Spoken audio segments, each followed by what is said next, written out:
नमस्कार दोस्तों, thank you so much for having me in this group. शुक्रिया Sudhir ji for the nice eloquent introduction. और हाँ, ये 31 मार्च क्लोजिंग का बाद में मैं थोड़ा जिक्र करूंगा कि ये भी कैसे हुआ। I am a grateful recovering alcoholic, Vijay C. और पहला मैं अपना भाई इंद्रजीत को बधाई देता हूँ उनकी पहली सालगिरह पे, on his first birthday. I can only imagine कि आप कैसे महसूस करते होंगे। मुझे याद है जब काफ़ी साल पहले, जब मैं एक रिहैब में था और मैं बाहर आ रहा था, तो मेरे माइंड में भी ये अरमान थे कि विजय, मालूम नहीं यार, ये एक साल जो ये लोग बोलते हैं एक एक दिन के हिसाब से, वो कभी हो पाएगा। और उस समय 2002 में वो एक साल का जो टोकन लेने का एक जज्बा था, वो तो मुझे बहुत ही दूर दिखा। तो और याद है कि जो अपना पहला केक कटा था और पहला बर्थडे हुआ था, फिजिकल मीटिंग, मैंने तो वही रिहैब में जाके अपना पहला जन्मदिन मनाया था। बाद में बाहर की ग्रुप में भी की थी, बट वो रिहैब वाला याद है। It's quite fresh in my memory, क्योंकि वो एक अनोखा ही फीलिंग होती है। ज़्यादा मतलब नॉट ब्रवाडो, बट उस समय मुझे महसूस हो गया कि ये रिकवरी जो है, one day at a time, ये हो सकती है और ज़िंदगी में काफ़ी बदलाव आ सकता है। वो सब मेरे फर्स्ट जन्मदिन से हुआ था। सो बधाई हो आपको इंद्रजीत भाई। And keep up the good work, जो भी आप करे जा रहे हो उसी पे रहिए। और वैसे ही दिन पे दिन बढ़ते जाएंगे, one day at a time. And before you know it, you will be what they called by the grace of God an old timer. तो आज का जो विषय, एक्चुअली आजकल क्या होता है ना, जहाँ हम फिजिकल मीटिंग में जाते हैं, और मैं काफ़ी 12 स्टेप सर्विस में जुड़ा हूँ, तो वहाँ पे एक मेरे स्पॉन्सर ने मुझे, मेरे में एक आदत डाला कि जब हम मीटिंग में जाते हैं, तो मैं हमेशा कोशिश करता हूँ कि 8-10 मिनट में अपनी शेयरिंग पूरी कर लूँ। और काफ़ी जो हमारा पीआई एक्टिविटी है, उसमें भी ज़्यादा से ज़्यादा मैं कभी-कभी 15-20 मिनट में हम निपटाने की कोशिश करते हैं, ताकि विभिन्न, अगर 1 घंटे का कार्यक्रम है, तो विभिन्न अलग-अलग प्रकार के शेयरिंग्स या अनुभव मिले। So when I was told कि 1 घंटा का आपका शेयरिंग है, तो मैं समझ गया कि यार अभी टॉपिक भी ऐसा कुछ लेना पड़ेगा जिसमें चलो कम से कम अगर मतलब 50 मिनट तो बोल पाऊँ। And it is a topic very dear to my heart. जो अपना कार्यक्रम का जो 12 टप्पा का जो कार्यक्रम है, 12 स्टेप प्रोग्राम, जिसको अल्कोहलिक्स अनोनिमस की जो प्रोग्राम है, तो शायद ऐसे ही एक दो टॉपिक है जिस पे मैं कुछ इतनी लंबी टाइम जो आपने दिया है उस तक शेयर करूं। तो वेरी गुड। तो मैं थोड़ा अपने अनुभव से भी जुड़ाऊंगा और पहला उसका थोड़ा एक ब्रीफ बैकग्राउंड दूंगा। जो मेरी सीख है कि अल्कोहलिक्स अनोनिमस एक प्रोग्राम, एक्शन की प्रोग्राम है। It is a programme of action, putting it into action. ठीक है दोस्तों। और जो पिछले 1.5-2 साल में जो ये कोविड का पैंडेमिक हुआ, उसमें हमारी जो प्रोग्राम में इतने चेंजेस आ गए, जो शायद हमने कभी सोचा भी नहीं था। मान लीजिए 2020 में, मैंने 2020 के पहले कभी भी ऑनलाइन मीटिंग नहीं की थी। मैंने सुनी थी कि ऑनलाइन मीटिंग्स होते हैं, बट मैंने सोचा कि विश्व के कुछ ऐसे लोनर्स रहते तो वही लोग करते हैं।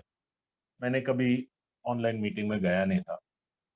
बट जो हालात हुए, जो चेंजेस हुए, उसके बदौलत शायद 1.5 साल बॉम्बे में सिर्फ ऑनलाइन मीटिंग्स ही चली, क्योंकि बॉम्बे में ये पैंडेमिक बहुत ही भारी था, भयंकर था। तो एक भी ग्रुप खुला नहीं काफ़ी समय के लिए।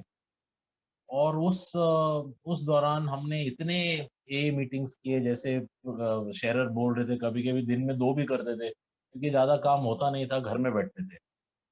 एंड जो हम अभी पैंडेमिक से बाहर आए, अभी भी ऑनलाइन मीटिंग्स इतनी अच्छी चल रही है।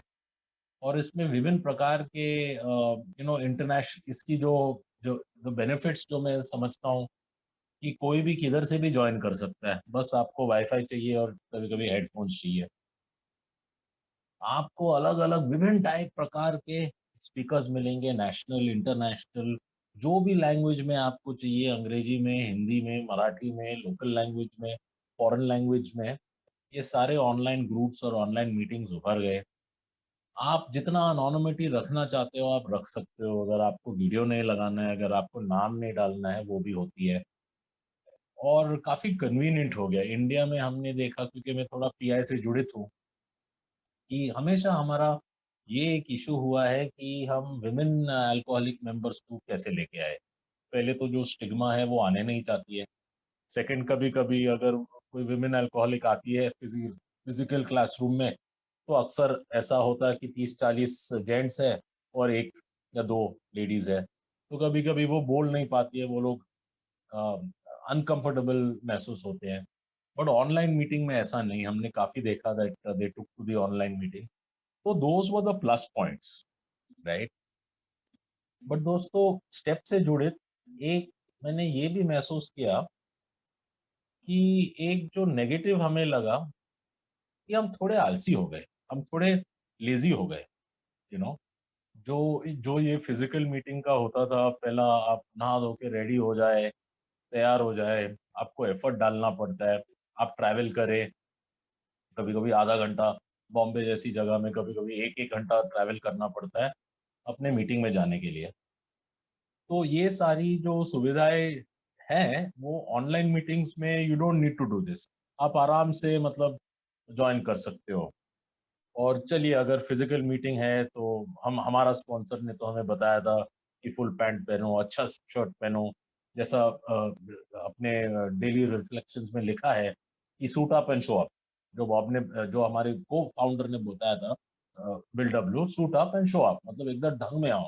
किसी को लगना नहीं, जो न्यूकमर आएगा ना अपने मीटिंग में, वो प्रभावित होना चाहिए अपने को देख के, रिकवरिंग अल्कोहलिक को देख के, कि अरे यार, ये तो एकदम चमकता हुआ सूट पैंट कोट में बैठा है अपने मीटिंग में, ताकि वो भी आकर्षित हो सके। It's a programme of attraction.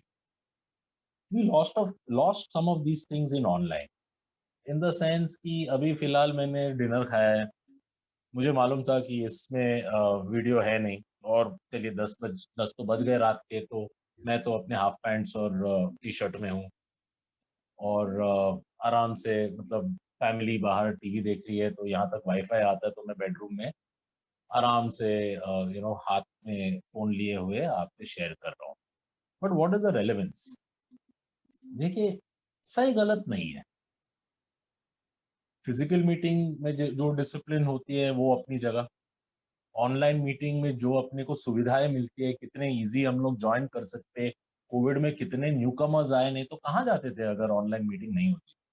तो इतनी जो सुविधा है, तो मैं ये नहीं बोलता हूँ कि कोई अच्छा है, बुरा है, कोई सही है, कोई गलत है। बट ज़रूर डिसिप्लिन और थोड़ा एक्शन में थोड़ा हमें लगा कि कुछ लेज़ी हो गए। बॉम्बे की बात करता हूँ, क्योंकि अभी जो हमारी जो कोविड खत्म हो गई है ना, अभी भी काफ़ी ग्रुप्स बंद हैं। अच्छे-अच्छे ग्रुप्स बंद हैं। कुछ मेंबर्स लापता है। हम उनसे इन टच में नहीं रह पाए, और हमारा सर्विस स्ट्रक्चर भी थोड़ा वीक हो चुका है। परहैप्स बिकॉज़ हम थोड़े लेज़ी बन गए।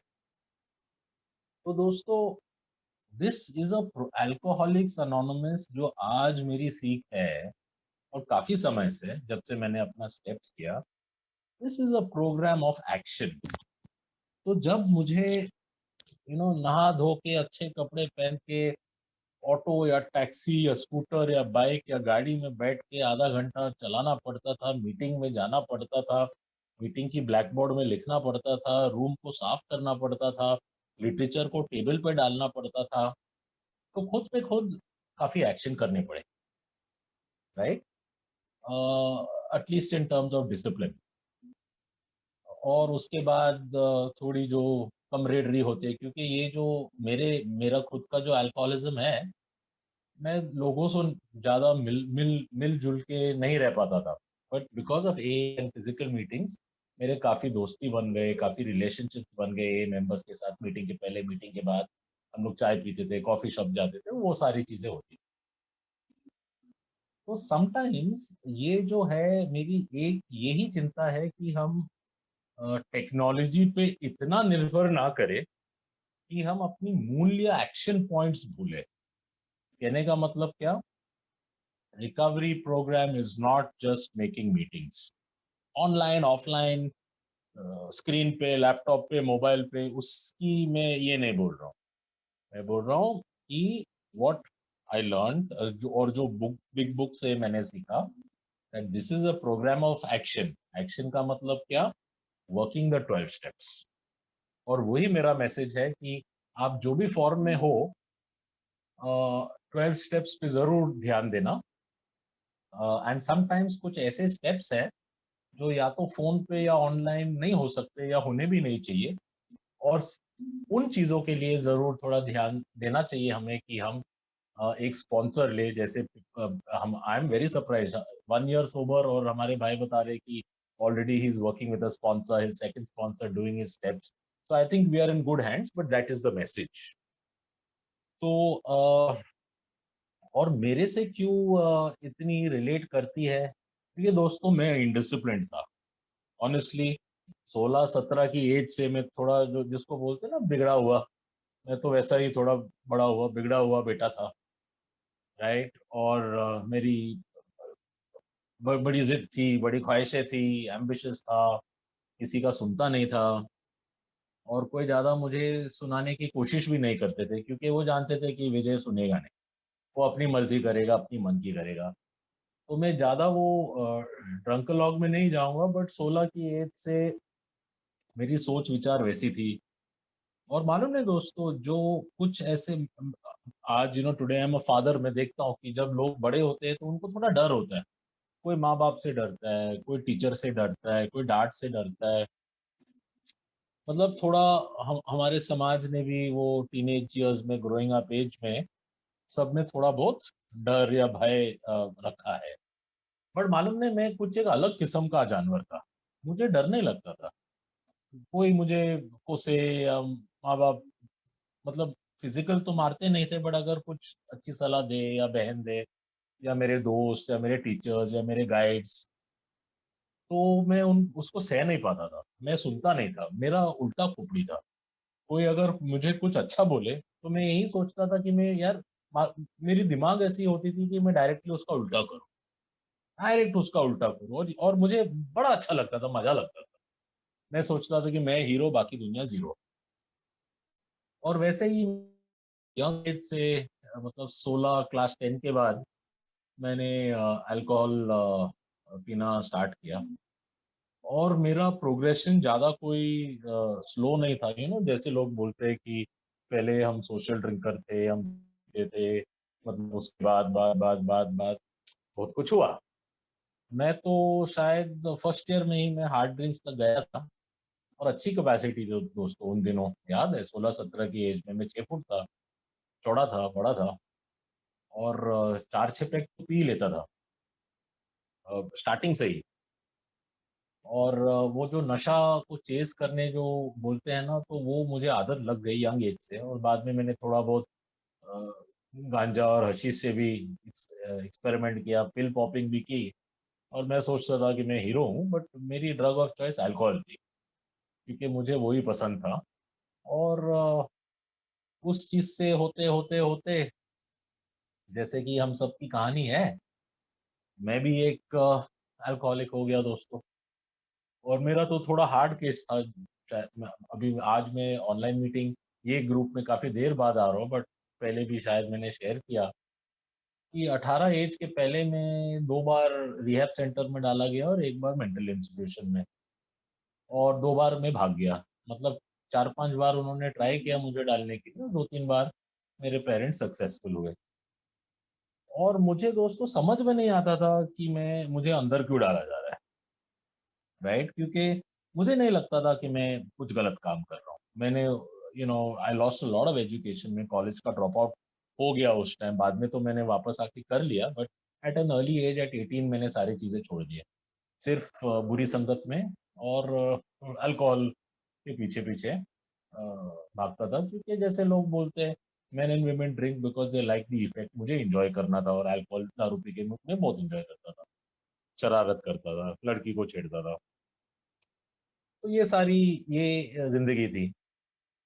शॉर्ट में मेरे लिए कोई रूल्स नहीं थे।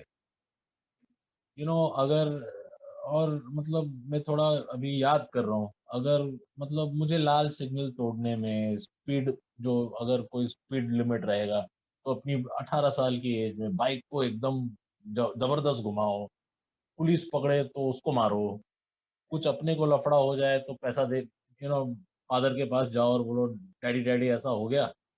तो जैसे मैंने कहा कि बिगड़ा हुआ लड़का, तो ऐसा बहुत चला।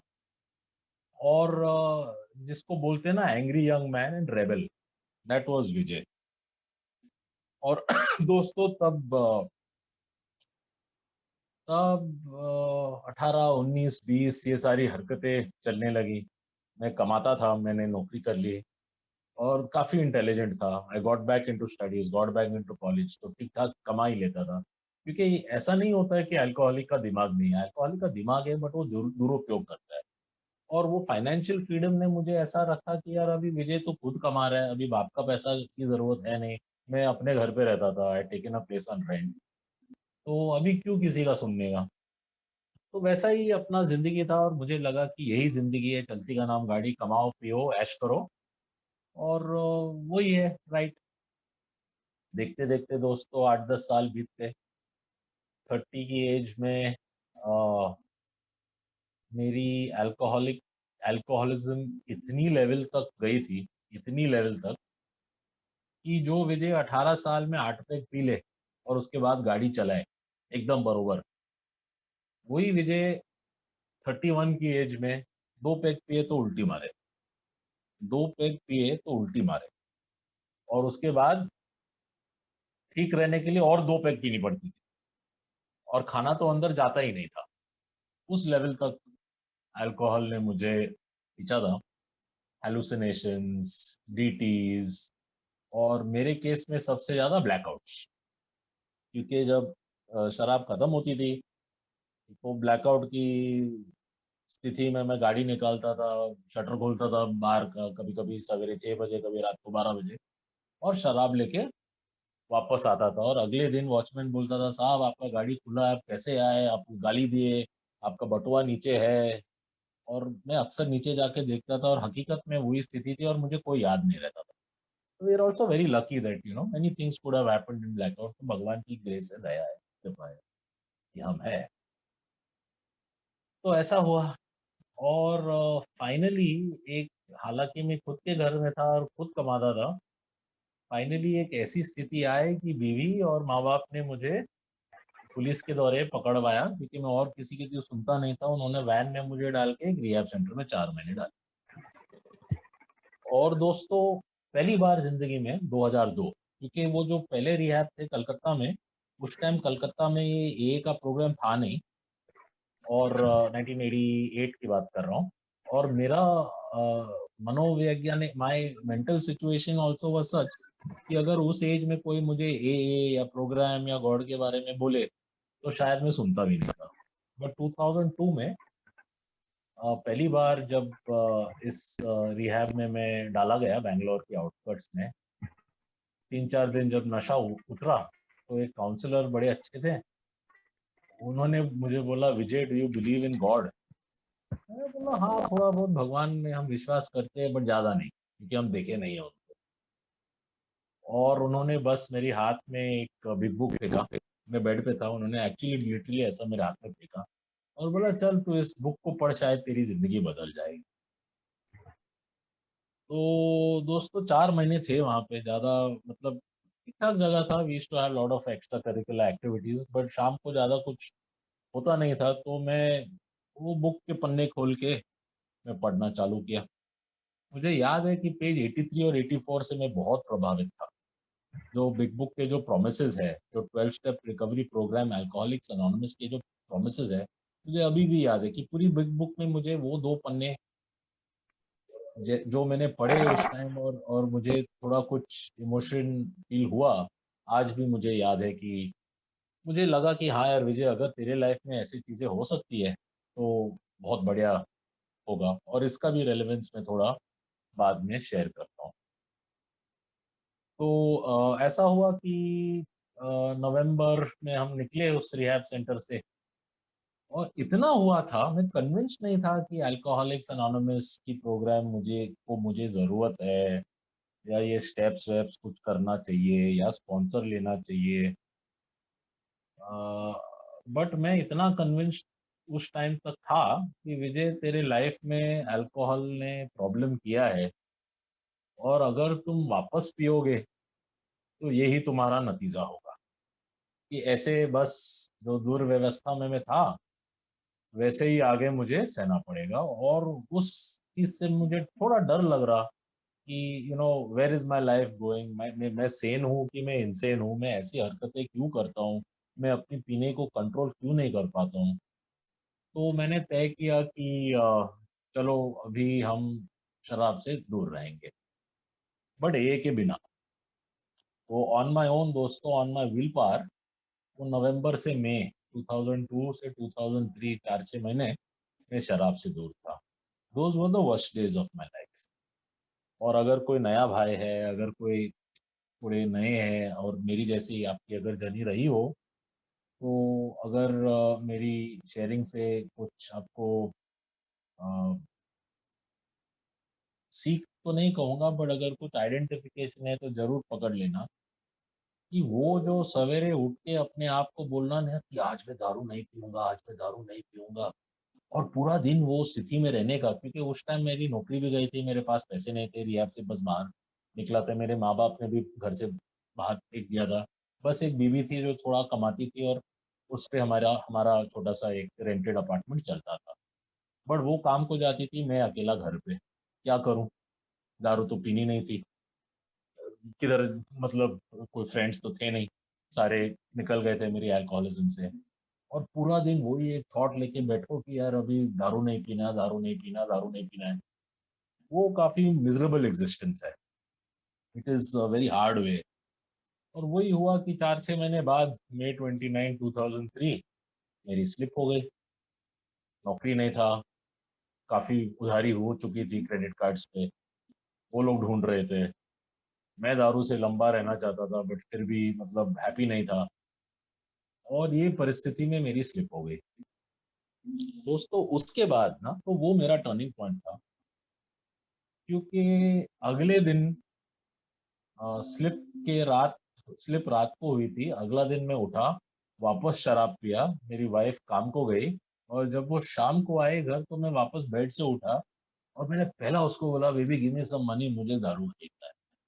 मेरी बीवी रो पड़ी, टूट पड़ी उस दिन, एकदम रो पड़ी कि हाय, अभी वापस वही नाटक कभी स्टार्ट होने वाला है। क्योंकि मैंने जब रिहैब से आया था बाहर, मैंने वाइफ को एकदम कसम खा के बोला था कि मैं फिर से शराब कभी नहीं पीऊंगा, कभी नहीं।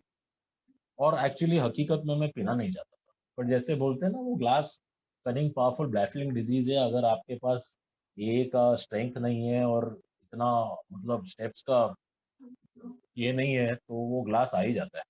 बहुत बार देखा मैंने, बहुत बहुत बार देखा।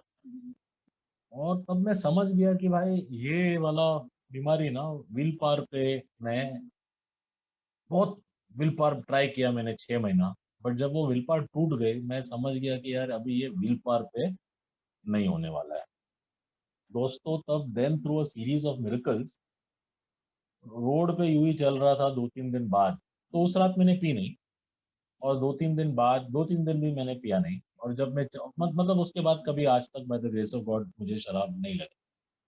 और मैं रोड पे चल रहा था, तो रोड के दूसरे साइड से एक बंदा ने बोला, विजय। और मैंने देखा, और वो मेरा एक साथी था, अरुण नाम करके, जो मेरे साथ रिहैब में था। और उसने मेरे से मिला, और वो एकदम खुश था, हंस रहा था, खेल रहा था। मेरी एज का था वो, या शायद मेरे से थोड़ा एजेड। और उन्होंने बोला, विजय चल ना, शाम को चल ना, अपन मीटिंग में जाते हैं। क्या यार, ये मीटिंग मीटिंग कहाँ लेके जा रहा है मुझे। बोला चल ना। तो वैसे ही वाइफ काम पे थी, मैं तो कुछ काम करता नहीं था, घर पे पूरा दिन लेटा रहता था। मैंने बोला चल अरुण, जाते।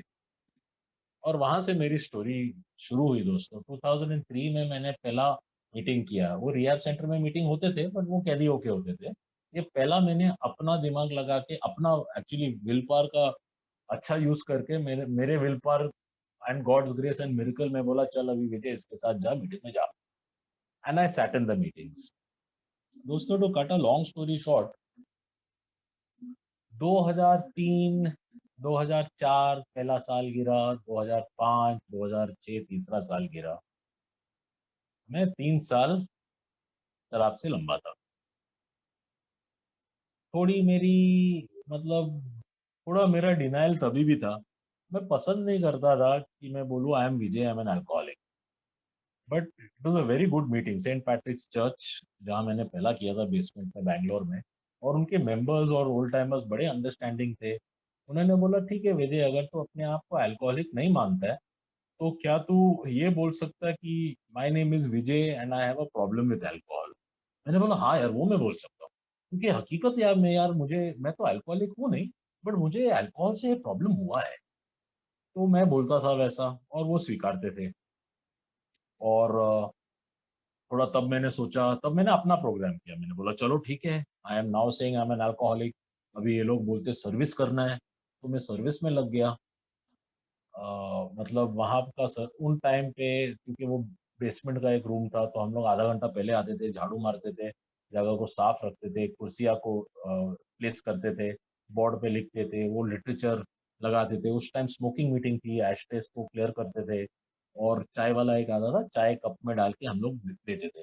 मैंने सोचा यार, अभी विजय तू सर्विस भी कर रहा है, तेरे को प्रॉब्लम भी है अल्कोहल से। और उस टाइम तक मतलब 2-3 महीने बाद मैंने शेयरिंग वेयरिंग भी स्टार्ट किए थे, और जो मैं आइडेंटिफाई थोड़ा बहुत करता था, मैंने दोस्ती की थी दूसरे मेंबर से। मुझे लगा चलो, मैं रिकवरी में, I am recovered alcoholic now, no problem, very good. मैं मतलब अभी तो हम ठीक हो गए। और ऐसे मेरे 3 साल बीत गए दोस्तों। और मैं ये नहीं बोलूंगा कि अच्छा था बुरा था, देखो शराब से लंबा रहना अच्छा ही है। और थोड़ी बहुत नौकरी आ गई मुझे सेकंड ईयर में, अच्छी नौकरी एक, मेरे पुराने बॉस ने एक मुझे ले लिया वापस। और at in no time I was working well, और सैलरी भी अच्छी आ गई। और तीसरे साल में कंपनी ने मुझे गाड़ी भी दे दिया, छोटा सा एक गाड़ी होता था उस टाइम पे, तो वो भी दे दिया। मैंने बोला चल, लाइफ सुधर गई। बट कुछ हालात ऐसे थे ना कि रिकवरी में भी मैं काफी गलतियां करता था। अभी मैं सारी डिटेल्स में नहीं जाऊंगा, आप लोग समझ जाओगे। बट जिस बीवी के लिए मैंने कसम खाई थी ना कि मैं शराब नहीं पीऊंगा, वो मुझे छोड़ने को तैयार थी। मतलब मैंने ऐसे हरकतें की है रिकवरी, ठीक है। और थोड़ा मतलब और भी मेरे कैरेक्टर, मतलब मेरी शराब तो रुकी हुई थी, बट मेरे दूसरे जो कैरेक्टर डिफेक्ट्स थे वो तो उभर के आए थे। मतलब जो सेल्फिशनेस, ईगो, प्राइड जो हर अल्कोहलिक में होता है, वो मेरे में उभर के आई थी। और कुछ एक ऐसी टाइम आई मेरे सेकंड ईयर में कि मैंने सोचा यार मुझे अभी शराब से तो लंबा है, बट क्या मैं खुश हूँ? और क्या मैं जो मैंने सोचा था लाइफ को कैसा एंजॉय करना चाहिए, क्या वो हो रही है मेरी लाइफ में? और मुझे साफ आंसर आया नहीं। और एक चीज है जो मुझे याद है, एक दूसरे ग्रुप में हम जाते थे बैंगलोर स्पेसीज, वहां पे मुझे आज भी याद है, एक मेंबर ने भी बताया और मैंने भी ये देखा कि मुझे दो टाइप्स की शेयरिंग सुनने को मिलती थी। एक जो मेंबर शेयर करता था, and I am not being critical, just this is my personal story, my personal experience, किसी के लिए या किसी के खिलाफ नहीं। एक जो मेंबर शेयर करता था कि मैंने इतना दारू पिया, मैं गटर में गिरा, मेरे साथ ये हुआ वैसा हुआ, हाय मैं अकेला हूँ, बट कोई नहीं है मेरे साथ, चलो मैं अभी शराब से लंबा हूँ, लाइफ ठीक हो गई, जैसे मैं शेयर करता था पहले 3 साल। और जब मैं देखता था कि उनकी रिकवरी में क्या जर्नी है, ज्यादातर मैंने देखा कि उन्होंने अपना स्टेप्स नहीं किया, और उनके पास स्पॉन्सर नहीं था। और मैं एक दूसरे किस्म की शेयरिंग सुनता था। दो टाइप के मेंबर्स मुझे दिखे। सेकंड टाइप, उनकी लाइफ में तो सत्यानाश हुआ था, खलबली हुआ था, बट भाई वो सूटेड बूटेड रह के एकदम चेहरे पे 24 घंटा हंसी होती थी, आंखों में रौनक होती थी, वो बात करते थे तो चार मेंबर सुनते थे। कॉफ़ी मीटिंग के बाद जब वो कॉफ़ी पीने जाते थे तो ऑटोमैटिकली उनके पीछे-पीछे 4-6 मेंबर आते थे, बैठते थे। और मैंने सोचा यार ये कौन-सा टाइप का अल्कोहलिक है? और ज़्यादातर मैंने देखा कि वो वैसे लोग थे जिन्होंने अपनी स्टेप्स की थी, जो एए के प्रोग्राम से वाकिफ़ थे, जो सर्विस में थे और स्पॉन्सर थे। और उनकी आँखों की रौनक और चेहरे पे मुस्कुराहट का, और कभी-कभी उनकी उनकी भी दर्दनाक कहानी होती थी और कभी-कभी लाइफ़ में भी उसी वक़्त उनको दर्द होता था, बट वो फिर भी उसको सहते थे और हँसते थे। मैंने बोला यार मेरे को उसके जैसे रहना है, मेरे को उन जैसे बनना है। तो दोस्तों मेरी तीसरी साल में मुझे अ, ये महसूस हुआ कि विजय जो तूने रिहैब सेंटर में पढ़ा था 83, 84, इसी के लिए, इसी के पीछे तूने शराब छोड़ने का इच्छा प्रकट किया कि ये प्रोमिसेस तुम्हारे ज़िंदगी में आए। We are selfish people no, I want to drink stop alcohol because I want a good life. जब मैं दारू पीता था मेरी लाइफ बर्बाद थी। और तो मेरा ये था कि अभी मैंने छोड़ दिया तो मेरी लाइफ तो इम्प्रूव होनी चाहिए, प्रोमिसेस तो आने चाहिए मेरे लाइफ पे। और तब मुझे याद आया कि उस मेंबर ने और वो काउंसलर ने बताया, when you are half way through these steps, मतलब बिग बुक में जैसा लिखा है ये प्रोमिसेस आपकी जिंदगी में तभी आएंगी जब आप इस स्टेप्स के कम से कम हाफ वे थ्रू हो। अभी वो कुछ लोग बोलते हैं step 6 is half way through, कुछ लोग बोलते हैं स्टेप 9। मैं मानता हूँ स्टेप 9, मेकिंग योर अमेंड, आज की तारीख में मैं वो मानता हूँ। और मैंने बोला यार अभी तो मेरी लगी, अभी क्योंकि ये करना पड़ेगा तो मुझे स्टेप्स तो करना पड़ेगा। दोस्तों पहले 3 साल में ये स्टेप्स के कॉन्सेप्ट से भी डरता था, क्योंकि मुझे लगा यार ये बहुत काम है, बहुत काम है। And I didn't like step 4 and step 1। कौन अपना फॉल्ट्स कन्फेस करना चाहता है कोई स्टेप 5 में? और ये मेकिंग अमेंड्स क्या क्या चीज़ है? अरे मैंने मम्मी को सॉरी बोला, फादर को सॉरी बोला, सिस्टर को सॉरी बोला, वाइफ को सॉरी बोला, हो गया अपना अमेंड्स। और कौन-सा कितना परिश्रम करे? भाई मैं डायरेक्टली 12 स्टेप पे जाऊँगा। मैं सफरिंग अल्कोहलिक्स को थोड़ी अपनी स्टोरी बताऊँगा और उनको रिकवर कराऊँगा। वो मेरी सोच। And I was not happy. But तब जब मैं समझ गया कि अगर मुझे वो हँसी और वो रौनक अपनी ज़िंदगी में चाहिए, तो मुझे स्टेप्स करने हैं।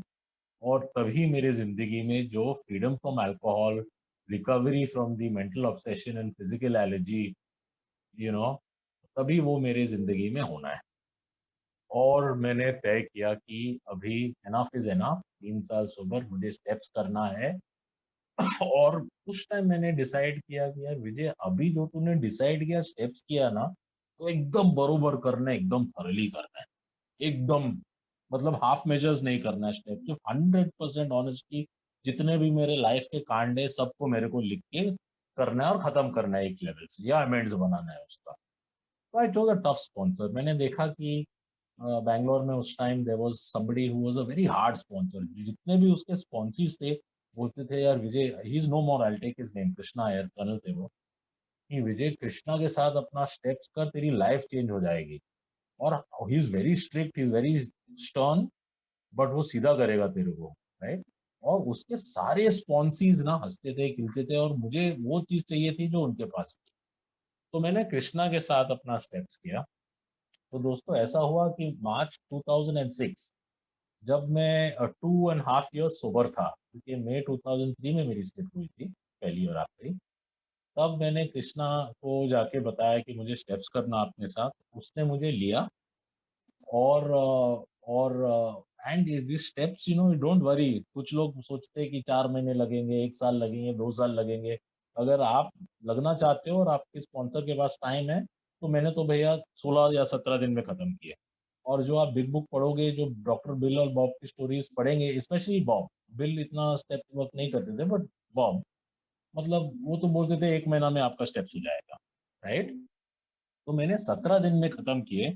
और मुझे और बट मेरे स्पॉन्सर बच्चे, जो मैंने आपको बोला, तो उसने मेरी जब कहानी सुनी कि मैं 3 साल सोबर हूँ तभी भी खुश नहीं हूँ, उसने तो डायरेक्टली मुझे एक ये चेतावनी दिया। ही सेड विजय, अगर तुम मेरे साथ स्टेप करना चाहता है, मेरे साथ स्टेप्स करना चाहता है, क्योंकि तुम्हें लगता है कि मैं ये स्टेप्स में अच्छा हूँ और आपकी मदद होगी, तो तुम्हें एक त्याग करना पड़ेगा, तुम अपना सोब्राइटी डेट उसी दिन से मानोगे जिस दिन आपने स्टेप्स मेरे साथ खत्म किया।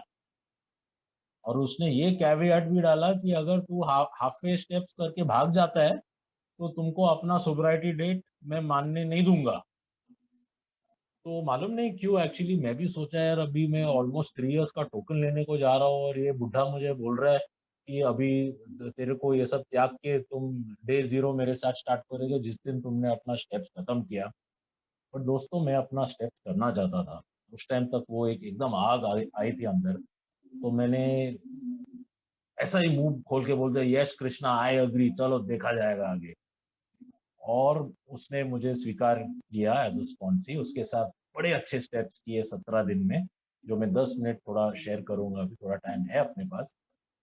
और स्टेप्स के बाद ही says okay, this is going to be, you can start your day zero from now. तो दोस्तों अभी एग्जैक्ट डेट में भूल गया कि कौन से दिन मैंने उनके साथ स्टेप्स खत्म किया। और मेरे हिसाब से 17, 18, 19, 20 मार्च हुई होगी 2006 में। बट हाँ, क्योंकि हमारे लाइन में ये ईयर एंडिंग क्लोजिंग बहुत इंपॉर्टेंट होता है, तो पहला तो मैंने सोचा फ्रेश ईयर पे डालेंगे 1 अप्रैल। बट 1 अप्रैल को लोगों को लगेगा कि अप्रैल फूल बना रहे हैं। तो मैंने बोला चलो ठीक है, हम 31 मार्च को ही अपना सोब्राइटी डेट मानेंगे। और 16 साल से हम वही डेट को लेके जा रहे हैं, क्योंकि वो डेट कभी मैं भूल नहीं पाऊंगा, क्योंकि एक अच्छी डेट है और वो ईयर एंड की क्लोजिंग डेट भी होती है, जैसे सुधीर ने शेयर किया, सुधीर जी ने। तो वो उसका एक किस्सा है। That's how I did my steps with Krishna. But I will tell you now little bit in short on the 12 steps. ठीक है, जो मेरी पर्सनल एक्सपीरियंस थी और जो मेरा पर्सनल व्यक्तिगत तौर पे जो मेरी राय है। देखिए, मुझे पहला स्टेप से प्रॉब्लम हुआ। Powerless over alcohol in life is unmanageable, इसीलिए मैं 3 साल स्टेप्स ले नहीं पाया दोस्तों। क्योंकि कभी कभी मेरा माइंड बोलता था कि विजय तू देखो, अभी 2 साल हमने शराब नहीं पिए, तो मतलब तू पावरलेस ओवर लाइफ तो है नहीं, तो अभी क्यों ओवर अल्कोहल तो है नहीं, तो क्यों बोलना पड़ेगा। और सेकंड, लाइफ इज अनमैनेजेबल क्योंकि उस टाइम में कंपैरिजन करता था। चलो नौकरी तो गई थी, मैंने वेंट टू रिहैब, बट उसके पहले तो 8-10 साल हमने खूब नौकरियां की, हमने बहुत पैसा कमाया, हमने दुनिया घूमा। तो कौन कैसा बोल सक, मतलब मेरे दिमाग में तो अल्कोहलिक वही है जिसके पास पैसा नहीं है, जो चोरी डकैती या मतलब स्लीज करके पैसा थोड़ा यहाँ से वहां से लेके फुटपाथ पे भीख मांग के दारू पीता है और गटर में गिरता है। मैं तो वैसा अल्कोहलिक हूँ नहीं। मतलब ये सारी मेरी सोच थी। तो मुझे ये अनमैनेजेबिलिटी क्लॉज से, चलो एक टाइम में समझ गया कि विजय पार्लेस ओवर अल्कोहल मतलब एक बार तो पिया तो तू एक पैक पीने वाला आदमी है नहीं, जैसे सोशल ड्रिंकर होते हैं, वो मैं समझ गया। बट ये अनमैनेजेबिलिटी दोस्तों, मुझे बरोबर 2.5 years लगे कि मेरा लाइफ अस्त व्यस्त है। जो मैंने थोड़ी अच्छी चीजें की है लाइफ में, उसको मैं पकड़ के बोलता हूँ कि मेरा लाइफ ठीक है, वो गलत है। क्योंकि हानिकारक जो मैंने लाइफ में अपनी सिचुएशंस देखे वो तो एकदम खतरनाक। तो that so it was very difficult for me first step. And anybody newcomer जो भी है ना, जैसे मेरे स्पॉन्सर ने मेरे साथ किया, उसने मुझे बोला विजय तू लिख, तो जितना तेरे को याद है। और कुछ लोग मतलब 4-5 की एज से याद रहती है, मुझे तो उतनी याद थी नहीं। मैंने 8-9 से जो मेरी हरकतें स्टार्ट हुई थी, जितने याद थे, मैंने लिखते लिखते लिखते लिखते अल्कोहल, ड्रग्स, और उसके साथ साथ क्या हुआ, कब हुआ, कैसा हुआ, मतलब 2-3 रात में बैठ के मैंने 200-300 पन्ने पेजेस लिख लिए। मेरा हैंडराइटिंग बहुत फास्ट है। और दोस्तों यूं हुआ कि 3 पेज लिखने के बाद ना, जब मैंने ऑनेस्टली अपनी गंदी हैंडराइटिंग में अपने सारे कांड लिखे ना दोस्तों, तो मेरे आंख के नजर तो सामने सामने था कि मैं पारलिस भी हूँ और मेरी लाइफ तो बहुत बुरी तरह से अनमैनेजेबल है, बहुत बुरी तरह से। और ये इसी को मैं बोलता हूँ, this is a programme of action. अगर किसी को डाउट है ना, तो आप भी वो ट्राई करो कि ऑनेस्टली आप लिखो, 2-4 बुक लिखो कि आपके लाइफ में आपके साथ क्या हुआ है। आपकी लाइफ की फिल्म हो जाएगी। और उसके एंड में अगर आप अल्कोहलिक हो, तो आपको तो साफ दिखाई देगा, जैसे मुझे साफ दिखाई दिया कि अपना life is unmanageable, and that is why I से इट्स एक्शन प्रोग्राम, लिखने का प्रोग्राम है, स्पॉन्सर लेने का प्रोग्राम है। जब हम लिखते हैं ना तो हम छुपा नहीं पाते, जब हम सोचते हैं ना तो कभी कभी हम सोचेंगे यार अल्कोहल में मैं जो पिया था, उस लड़की को पटाया था, इतना एंजॉय किया था, इतना टाइम पास हुआ था यार, डिस्को में जाके डांस किया था, यार ये अल्कोहल तो अच्छी चीज है क्योंकि हमारा मन चंचल होता है। बट जब हम लिखेंगे ना कि जो बुरी चीजें हुई थी, तब ये जो अच्छी चीजें हुई ना वो बहुत कम दिखेंगी, और जो बुरी चीजें हुई ना वो एकदम खतरनाक दिखेंगी। और वो मेरे लाइफ में हुआ मेरे साथ। Then coming on step to, restore us to sanity. दोस्तों 18 साल के एज में एक अच्छा तगड़ा स्टेट का फास्ट बॉलर, मैं स्टेट का भी क्रिकेट खेल चुका हूँ, और 16 तक तो अच्छा ही स्टूडेंट था। जब एक मेंटल इंस्टीट्यूशन में जाता है तो कुछ तो प्रॉब्लम होगा ना। शायद दुनिया को वो प्रॉब्लम दिखती थी, बट मुझे नहीं दिखती थी। बट हाँ दोस्तों, कभी कभी ना ट्वेंटीज में मेरे ब्लैकआउट्स में और मेरे कांड में, जब मैं अगला सवेरे उठता था या अगला दिन जब मेरी नशा गिरती थी, तब मैं, जब मुझे पता, अगर याद रहे या अगर और कोई मुझे बताता था कि विजय तूने ऐसे ऐसे हरकतें किए, तो दोस्तों मेरे मन के अंदर ना कभी कभी मेरे को भी ये विचार आए आए हैं कि ये लोग झूठ नहीं बोल रहे विजय, वाकई में शायद तू आधा पागल है, वाकई में तेरे में थोड़ी पागलपन है, right. So this second step came to me very easy, कि जब मैं शराब पीता हूँ और उतना पीता हूँ तो मेरी केमिकल चेंजेस होती है, मेरा ब्रेन बिगड़ जाता है और मैं ऐसे कुछ हरकत कर लेता हूँ ना चाहते हुए भी। जिन लोगों से मुझे प्यार है उनके खिलाफ भी मालूम नहीं क्यों ये अल्कोहल मेरे से ऐसी चीजें करवाती है कि अगला दिन मुझे लगता है कि यार मैंने पागलपंती की है। तो it was very easy for me to take the second step to restore us to sanity. दोस्तों, तो जो अपना थर्ड स्टेप है, made a decision to turn a will and a care. तो पहले तो मुझे इस स्टेप से बहुत घबराहट होती थी। पहले 2 साल में जब हम चैप्टर 5 पढ़ते थे, क्योंकि ये स्टेप मैंने ठीक से समझा नहीं था। मुझे लगा कि मैं अपना विल अगर भगवान को दे दूं तो उसका मतलब कि मैं कोई साधु या मुनि या कुछ तो मंक मुझे बनना पड़ेगा और मेरी जिंदगी की सारी खुशियां खत्म हो जाएगी। आज मुझे मालूम है कि वैसा कुछ नहीं है। एंड ऐसा नहीं है कि it is just made a decision जो मैं हर रोज करता हूँ, कभी ना किधर कोई सिचुएशन में, क्योंकि मेरा पहला स्टेप से जुड़ा है। अगर मेरी लाइफ अनमैनेजेबल है तो मैं कैसे सोचूं कि मैं अपने व्हील पावर पे अपने लाइफ को मैनेज करने वाला हूँ। वो तो नहीं हो सकता है। अगर मैंने स्टेप 2 भी लिया है कि मैं थोड़ा पागल हूँ और भगवान ही मुझे ठीक रास्ते पे लेके आ सकते हैं, and I have to give it to him, तो आई हैव टू सरेंडर। और ये सरेंडर इतनी बुरी चीज तो है नहीं। तो ओवर टाइम मैं समझ गया कि ये सिंपल है। बस अपने अपने माइंड में, दिल से, दिमाग से एक डिसीजन लेना है कि हे प्रभु ये जिंदगी तुम्हारी, मैं सौंप रहा हूँ, आप ही मुझे आदेश देना, आप ही मुझे सही रास्ते पे रखना, आप ही मुझे डायरेक्शन देना। और कभी कभी मैं तो मनुष्य हूँ, मैं भटकूंगा। जब मैं भटकूंगा थोड़ा माफी मांगूंगा, आप मुझे वापस, I will surrender my will to you and try to seek your way in my life. तो वो इतना, तो जब मैं समझ गया कि ये तो इजी स्टेप है, वो स्टेप भी मतलब एक ही दिन में, एक ही सिटिंग में हमने ले लिया था उस time. Step 4 made us searching and fearless moral inventory of ourselves। दोस्तों ये स्टेप से मुझे बहुत डर लगता था पहले कि मैं कैसे लिखूंगा ये सारे कांड, क्योंकि कुछ ऐसे कांड है ना जो अपने अपने लाइफ में किए, मालूम नहीं आपको कैसा महसूस होता है, लेकिन मैं तो उनको याद भी नहीं करना चाहता उस टाइम पे। हाँ, अभी तो आई डील विद देम। यार वो दर्दनाक स्टोरी या जो शर्मनाक, specially the guilt and the shame, ऐसी जो हरकतें मैंने की जिससे मुझे बहुत गिल्ट और शेम हुआ, मैं मुझे वो सारी चीजें क्यों याद करने पड़ेंगे। बट मेरा स्पॉन्सर ने मुझे बताया था विजय जो भी तू करेगा 110% ऑनेस्टी से करेगा, इसीलिए तू मेरे पास आया है। एंड तो एक्चुअली मैंने स्टेप 4 में भी सारे जो जितने मुझे याद थे फ्रॉम द एज ऑफ 10, जो भी मैंने गलत चीजें की थी, जिसके साथ के खिलाफ जिसके जो भी हुआ था, वो सारे अपने पॉइंट फॉर्म में मैंने अच्छे से लिखे थे। और हाँ दोस्तों, ये पॉइंट ये जब मैंने लिखे तब मुझे ये भी महसूस वापस हुआ कि मेरा लाइफ कितना अनमैनेजेबल हुआ था। मेरे रिलेशनशिप को मैंने कैसे नष्ट किए थे, मेरी फाइनेंशियल पोजीशन कैसी थी कि मैंने इतना पैसा कमाया, इतने काम नौकरियां की, बट फिर भी मैं उधारी में था बैंक्स और क्रेडिट कार्ड पे। और मेरे relationship with the family and with my sister and with my wife इस हद तक बिगड़ गए थे एक टाइम पे। तो वो काफ़ी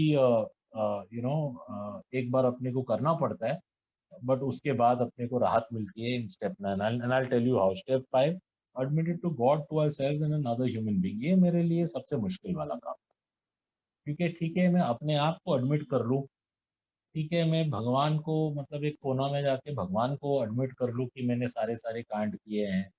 और मेरे तो कांड मतलब हर अल्कोहलिक के कांड काफी खतरनाक होते ही है, मेरे तो और भी थे, and very guilty and shameful things that I have done under the influence of alcohol. वो भी ठीक है, बट मुझे और एक इंसान एंड इन दिस केस मेरे स्पॉन्सर को सब कुछ बोलना पड़ेगा। हे भगवान, मुझे इतना डर लगा उस टाइम कि मैं कैसे करूंगा। डर, हाँ डर कि मैं कैसे अपने मुंह खोल के जो भी मैंने लिखा है इस बुक में मैं अपने स्पॉन्सर को कैसे बताऊंगा। तो दोस्तों वही एक होता है, गॉड इज काइंड, मुझे भी एक ऐसा स्पॉन्सर मिला कि जैसे मैंने स्टार्ट किया ना सारे चीज़ें दोहरा के उनके साथ शेयर करना ना, मालूम नहीं बस एकदम एक बुलेट ट्रेन की तरह मेरी रफ्तार बढ़ते गई। मैंने थोड़ा सेरेनिटी प्रेयर बोला, याद है मैंने भगवान को से प्रार्थना की कि गिव मी द स्ट्रेंथ। और एक बार स्टार्ट हुआ ना तो एक ही सिटिंग में कैसे मैंने सारा वो पूरा, आप उसको कॉन्फेशन मांगो, आप उसको शेयरिंग समझिए, पेयर टू पेयर समझ लीजिए, वो मेरे अपने स्पॉन्सर के साथ एकदम एक बेहतरीन अ, एकदम एकदम वंडरफुल एक्सपीरियंस था दोस्तों। और उसके एंड में ना मेरे रोंगटे खड़े हो गए, मैं रोया, मेरा स्पॉन्सर मेरे हाथ पकड़ के वो भी रोया, हमने प्रार्थना की। फिर उसने मेरा ये नोटबुक जिसमें सब कुछ लिखे थे उसने उसको फाड़ा, और हम लोग उसके घर के बाहर एक गटर है, गटर गटर में इस पेपर पे थोड़ा उसने वो लाइटर का फ्यूल डाल के जलाया। और उसने मुझे बोला, विजय आज से तू मुक्त है। और ऑनेस्टली दोस्तों अगर कोई नया भाई है, वो एक फीलिंग होती है जो ना कभी पहले ना कभी फिर से आपको महसूस करने को मिलेगा। जब आप सोचते हो ना कि सालों का जो कचरा को मैं अपने कंधे और दिमाग में लेके घूमता था, वो सारा अभी आग में जल के त्याग हो गया, and I am a free man. It is truly truly truly a life changing experience. It is a wonderful experience. जिसने भी स्टेप्स नहीं किया है क्योंकि आप लेजी है या आपको डर लग रहा है या आप सोचते हो हमसे नहीं होगा, आप बस करो, देखो कैसा चमत्कार होगा लाइफ में। देन स्टेप 6, तो have got entirely remove these defects of characters. वो मेरे लिए काफी इजी था दोस्तों। जब मैंने ये सारे चीजें लिख ही लिए थे तो बस मेरे स्पॉन्सर ने गाइड दिया कि विजय ये शायद 86 या 100 में एग्जैक्ट नंबर भूलता हूँ, वैसे उतने कैरेक्टर डिफेक्ट्स है, तुम बस टिक करो कि कौन सा कैरेक्टर डिफेक्ट है और तुम्हारा लाइफ स्टोरी से कौन से हिस्से से वो प्रभावित है और why you are linking it. तो वो मेरे लिए बहुत इजी हुई। और दोस्तों मैंने तो ज़्यादातर 99% कैरेक्टर डिफेक्ट्स मेरे में थे। और आज जब मैं देखता हूँ ना, मुझे लगता है कि प्रत्येक मनुष्य में कैरेक्टर डिफेक्ट्स है, और शायद मेरे जैसे उतने उतने ही 99% होंगे। बट फर्क इतना था कि उनका ग्रेविटी थोड़ा कम था, मेरा थोड़ा ज़्यादा था। अगर किसी को सेल्फिशनेस था तो शायद उनकी सेल्फिशनेस अलग थी और मेरी सेल्फिशनेस अलग थी कि मेरी चीज के लिए मैं बाकी लोगों को भी बर्बाद करूँ तो चलेगा। तो the gravity of the it's not just character defect. देखो लस्ट सब में होता है, ठीक है हम जानवर तो नहीं है, चलो साधु संत को छोड़ के शायद सब में होता है। बट कुछ लोग वो लस्ट को थॉट लेवल पे ही रोकते हैं, कुछ वर्ड लेवल पे ही रोकते हैं, कुछ एक्शन पे जाते हैं, और कुछ एक्शन से और भी बुरी चीजें करती है। तो तो वो हमें थोड़ा परखना है कि हमारा इस कैरेक्टर डिफेक्ट का लेवल क्या है। I've got about 10 minutes. Okay. Then on step 7, humbly asked him to remove our shortcomings.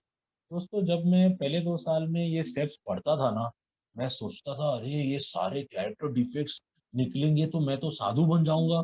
और मेरी माइंड में ये एक आशंका थी कि विजय ऐसे ये कैरेक्टर डिफेक्ट्स तो तेरे से कभी निकलने वाले नहीं है, तो स्टेप्स करने का भी नहीं है। I am saying it in very simple language, my life, मतलब मैं सिंपल सोचता हूँ कि यार विजय ये तेरे से होगा नहीं। दोस्तों जब मैंने अपना स्टेप्स किया ना तो मैंने पढ़ा कि ये मेरे सारे कैरेक्टर डिफेक्ट निकले नहीं। मेरा स्टेप क्या था?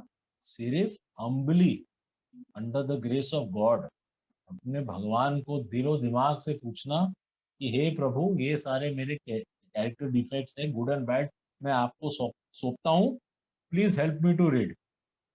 ये नहीं कि छू मंतर हुआ और कल सवेरे सब निकल गए।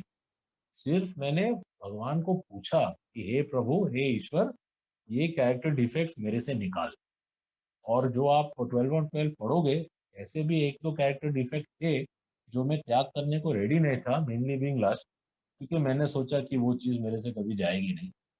और काफ़ी टाइम तक 2-3 साल पहले मैंने मतलब स्टेप्स में मैंने एक दो ऐसे कैरेक्टर डिफेक्ट्स रखे अपने पास। पर दोस्तों, this is the beauty and the grace of the programme, as you go ahead ना, जैसे आप आगे बढ़ते जाओगे दिन दिन के हिसाब से, जो चीजें आपने खुद सोची कि ये चीज मेरे से कभी होगा नहीं, कि इस लायक मैं हूं ही नहीं, आप भी अचंभित हो जाओगे, इट्स अ मिरेकल कि वो भी हो जाएगा।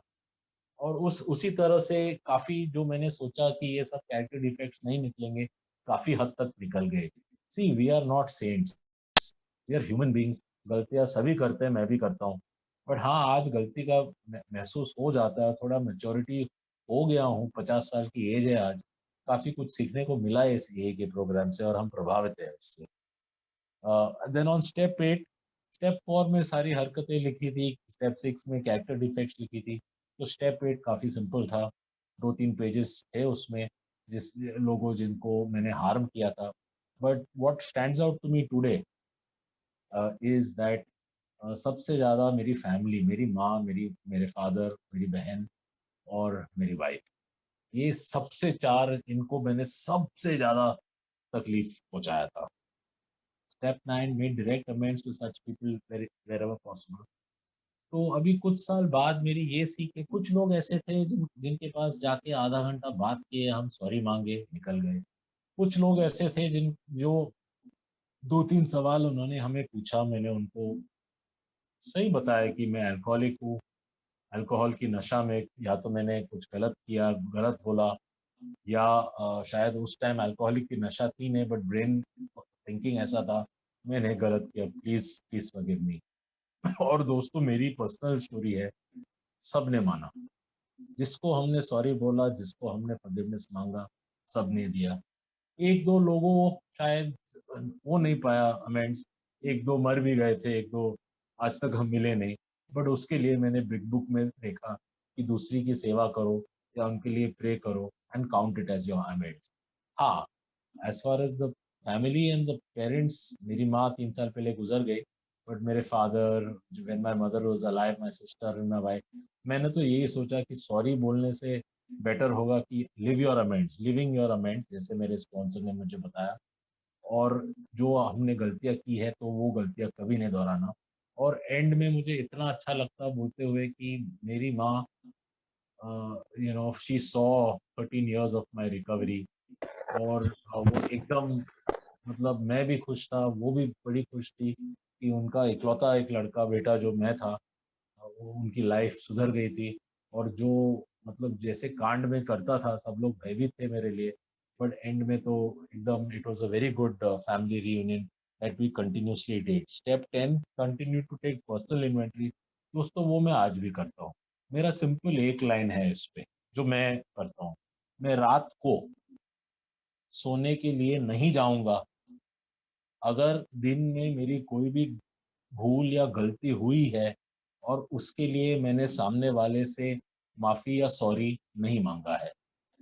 आए जितना भी दिन को शायद, अगर देखिए झगड़ते हैं, चिल्लम-चिल्ली होता है ऑफ़िस में, कभी-कभी छोटे लेवल पे घर पे, बट बट और आधा घंटा बाद में ठंडा हो जाता हूँ, 1 घंटा बाद मुझे महसूस होता है, 2 घंटे बाद मुझे समझ में आता है कि मैं सही था या गलत था, उससे कुछ लेना-देना नहीं है।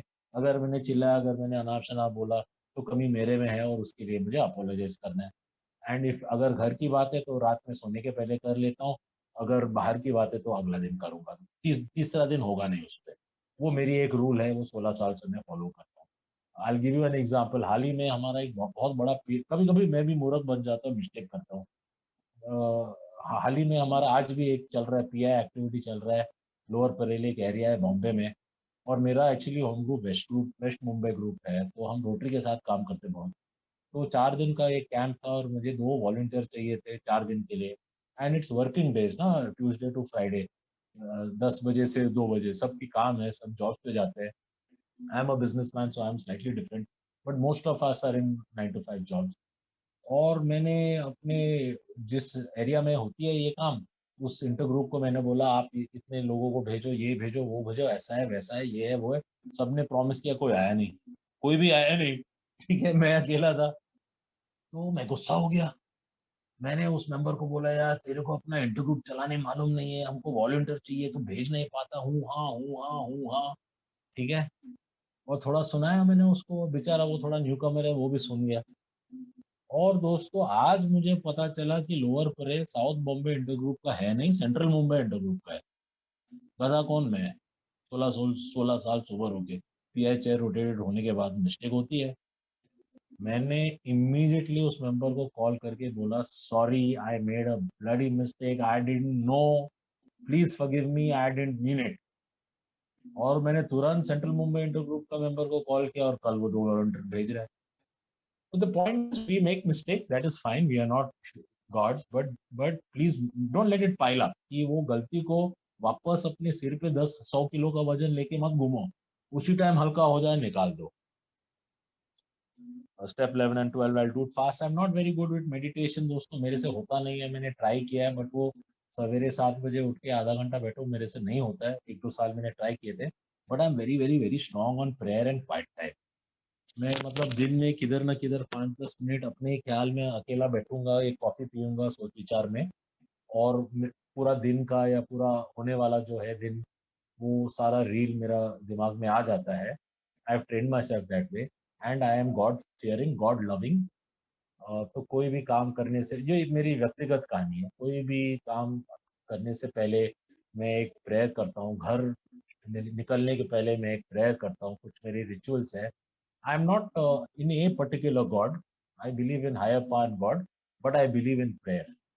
और वो, और अगर कोई नया भाई है, कोई अगर गॉड कॉन्सेप्ट से स्ट्रगल कर रहा है, कोई हायर पावर से स्ट्रगल करता है, मैं इतना ही बोलूंगा कि जब हम अकेले होते हैं ना तो जिंदगी थोड़ी कठिन होती है।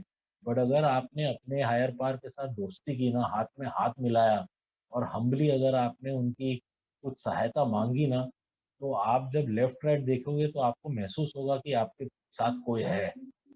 और वो जो भी है ना अपने साथ, वो बड़ा पावरफुल है यार। जितने चमत्कार, जितने मिरेकल्स हमने देखे हैं, वो आपके लाइफ में भी हो सकते हैं। और अकेलापन से तो बेटर है। So I choose God to be my favourite companion. And finally on step 12 spiritual awakening, we have to carry this principles in all our affairs. तो मेरा इस पे भी एक देखिए, ए में ज़्यादा हम बोलते नहीं गाइडलाइंस एंड रूल्स, बट आप तो समझ ही गए होंगे कि मेरा कितना इनडिसिप्लिन था। तो मैंने अपने लाइफ में कुछ रूल बनाए सर्विस के बारे में। और जो मेरे स्पॉन्सर ने मुझे बताया कि मैं सर्विस को कभी ना नहीं बोलूँगा। कोई भी मेंबर मुझे कभी भी अगर बोले कि इधर आओ उधर आओ, ये करो वो करो, शेयरिंग करना है, ऐसा करना है वैसा करना है, मैं कभी ना नहीं बोलूँगा।